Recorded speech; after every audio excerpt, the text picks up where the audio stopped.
Ehi, dico a te, vuoi un apparecchio acustico a costo zero? Acustica Friulana, via Visinale 16, Muzzana del Turniano, Udine. Telefono 334 27 67 731. Test dell'udito direttamente a domicilio, semplice e veloce. Pagamenti su misura. Non aspettare di non sentire. Campagna di prevenzione dei problemi uditivi. Acustica Friulana. Test dell'udito direttamente a domicilio, semplice e veloce. Un'occasione da non perdere.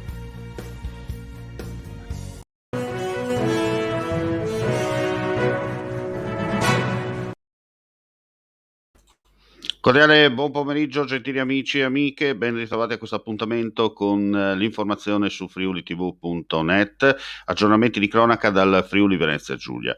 Apriamo dunque con Trieste. La polizia di frontiera marittima del capoluogo regionale ha rintracciato 35 persone, di cui 13 minorenni, di nazionalità pakistana, afghana e bengalese, e arrestato un camionista serbo per il reato di favoreggiamento all'immigrazione clandestina. Sul suo camion i migranti avevano viaggiato. È accaduto giorni fa nel punto Franco Nuovo di Trieste, ma la notizia è stata resa nota soltanto oggi. Il camionista, partito dalla Serbia e diretto in Italia, è stato posto in stato di fermo di polizia giudiziaria e successivamente trasferito, alla locale casa circondariale a disposizione dell'autorità giudiziaria. Il mezzo invece è stato posto sotto sequestro.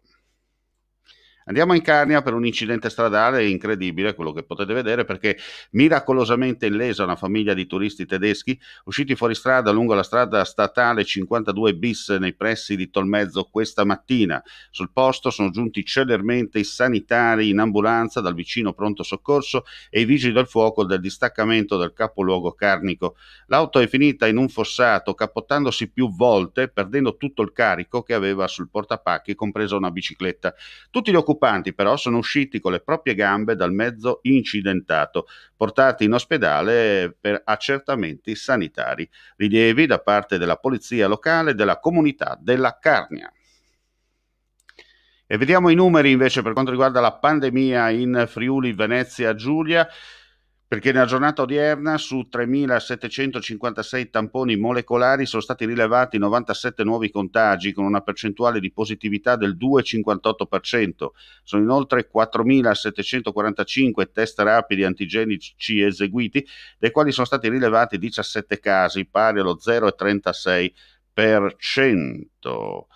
Nella giornata odierna si registra il decesso di una donna di 76 anni ricoverata a Trieste con patologie pregresse. Sono 11 le persone ricoverate in terapia intensiva, 40 gli ospedalizzati in altri reparti. Per quanto riguarda il sistema sanitario regionale, sono state rilevate le positività di un tecnico, un infermiere e un operatore sociosanitario dell'azienda sanitaria universitaria Giuliano Isontina. Relativamente alle strutture residenziali per anziani, si registra il contagio di 2 operatori. Infine sono stati registrati 2 casi positivi al rientro dall'estero, in particolare dalla Costa d'Avorio e dagli Stati Uniti. Sistema ferroviario del Friuli Venezia Giulia. È con forte preoccupazione e contrarietà che la Filt CGL del Friuli Venezia Giulia ha accolto la decisione di Trenitalia di chiudere l'impianto di Trieste, cui fa capo il personale di bordo del servizio universale treni Intercity.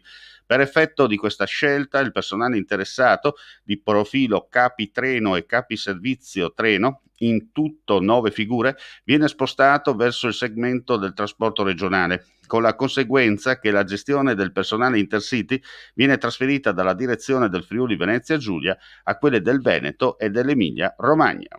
Ed ora parliamo di sport, presentata ieri sera nella splendida cornice di Villa Nachini a Corno di Rosazzo, il tridente, possiamo chiamare così, perché Virtus Corno, Cormonese e Cordo Calcio. E allora abbiamo avvicinato il patron, nonché presidente della Virtus Corno, scusate, Antonino Libri. Allora, agevoliamo il servizio. Partita la stagione anche per la Virtus Corno. Ieri sera la presentazione nella splendida cornice della Villa Nachini quest'anno perché oltre alla Virtus fanno parte del gruppo la Cormonese che giocherà in prima categoria e il Corno Calcio ricostituito come squadra di seconda categoria, una sorta di squadra B sperimentale. E allora passiamo subito la parola al presidentissimo Antonino Libri.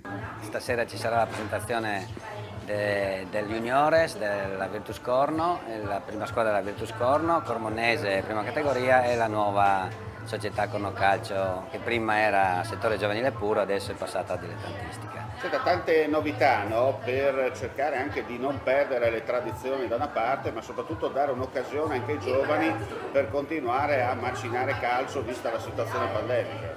Infatti, dici bene, è stata creata per questo motivo. Diamo la possibilità ai ragazzi in uscita dagli allievi e dagli juniores poter partecipare alla seconda categoria per fare anche una crescita e dare ossigeno alla prima categoria e l'eccellenza del Virtus Corno Cormonese. Siete riusciti a fare anche qualcosa di particolare, unire le due sponde del fiume Iudrio. Abbiamo fatto anche quello. Non volevo dimenticare innanzitutto che questa collaborazione nasce principalmente per creare un settore giovanile qualificato. Con le due società assieme cerchiamo di fare una bella cosa. Speriamo che parta bene anche perché il periodo non ci aiuta. Speriamo che dopo un anno e mezzo, due di pandemia ci sia un po' di serenità per poter ripartire con felicità. Allora dicevamo, Virtus Corno che rimane nel girone B, no? Di eccellenza, Sì. che quest'anno torna alla vecchia eccellenza di una volta, la Cormonese farà la prima categoria, mentre il Corno Calcio, io la chiamo la sperimentale, fa praticamente la seconda. No? Sì, esatto.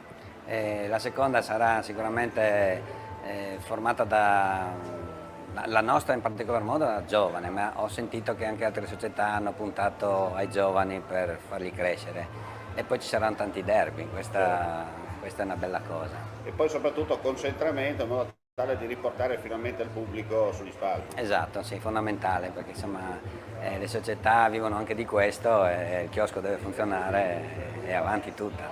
Complimenti e buon inizio di campionato. Insomma. Grazie e in bocca al lupo a tutti. Ci scusiamo con i telespettatori, c'è stato un problema tecnico mentre andava in onda il servizio, non dovuto a noi, ma un problema proprio di connessione internet. D'altronde sta arrivando il maltempo come era previsto e chiaramente mentre andava in onda il servizio purtroppo la linea ha fatto un po' le bizze. Giustamente per concludere e riepilogare nel servizio appena andato in onda, ricordiamo appunto che Antonino Libri è il presidente della Virtus Corno che giocherà nel girone B di eccellenza.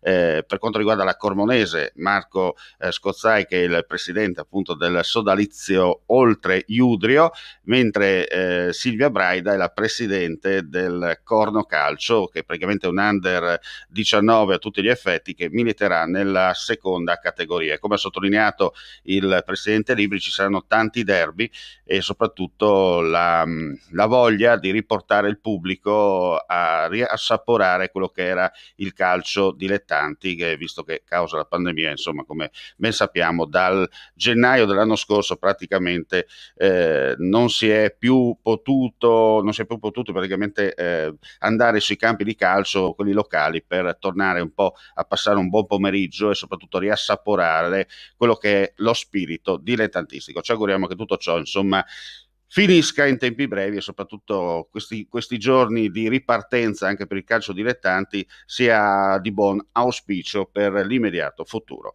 Con questa notizia chiudiamo qui la nostra pagina informativa, vi ringraziamo come sempre per la visione e l'ascolto, vi diamo appuntamento nelle prossime edizioni, chiaramente ulteriori news sul nostro sito www.friulitv.net. Vuoi assaggiare una birra dove al suo interno scopri la specialità tipica friulana? Lumi Beer, il prodotto ricavato in 20 ettari di terreno coltivato orzodistico, biodiversità, performance ambientale. Lumi Beer nelle sue 5 versioni disponibili, 4 per consumo veloce e dissetante e la versione Magnum per intenditori. Lumi Beer si abbina a qualsiasi palato. Lumi Beer è un prodotto esclusivo Azienda Agricola Pancera, il buon seme, i buoni frutti.